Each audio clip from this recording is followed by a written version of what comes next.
മൂന്നാർ ടൗണിലെ ലോട്ടറി വിൽപ്പനക്കാരന്റെ പക്കൽ നിന്നും പണം തട്ടിയെടുത്ത് രക്ഷപ്പെടാൻ ശ്രമിച്ച യുവാവ് അറസ്റ്റിൽ.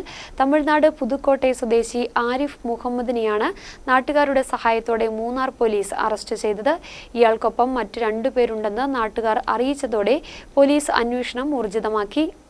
തിങ്കളാഴ്ച രാവിലെ പെരിയവാരേക്കവലയിൽ വെച്ചായിരുന്നു സംഭവം. ലോട്ടറി വിൽപ്പനക്കാരനായ കലൈമണി പെരിയവാരേക്കവലയിൽ ലോട്ടറി വിൽപ്പന നടത്തി ശേഖരിച്ച പണം ബാഗിലിടുന്നത് ശ്രദ്ധയിൽപ്പെട്ട ആരിഫ് മുഹമ്മദ് പെട്ടെന്ന് അദ്ദേഹത്തെ ആക്രമിച്ച ശേഷം ബാഗ് തട്ടിപ്പറിച്ച് ഓടാൻ ശ്രമിക്കുകയായിരുന്നു. നാട്ടുകാർ ഇടപെട്ട് പ്രതിയെ പിടികൂടി തടഞ്ഞുവെച്ചു. തുടർന്ന് പോലീസിന് കൈമാറി.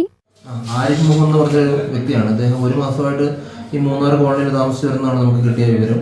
ഇപ്പൊ ഇന്ന് രാവിലെ പുലർച്ചെ പെരിയവാര ഭാഗത്ത് വെച്ചിട്ട് ഇയാള് അതുവഴി ലോട്ടറി വിറ്റുകൊണ്ട് നടന്നൊരു ചേട്ടൻ്റെ കയ്യിലിരുന്നൊരു ബാഗ് തട്ടിപ്പൊളിച്ചിട്ട് പോകാനുണ്ട്. അദ്ദേഹത്തിൻ്റെ കയ്യിൽ നിന്ന് നമുക്കൊരു പേഴ്സ് കിട്ടി. അതിനകത്ത് കുറച്ചൊരു വെള്ളി ആഭരണങ്ങൾ, കുറച്ച് പൈസയൊക്കെ ഇരിപ്പുണ്ടായിരുന്നു.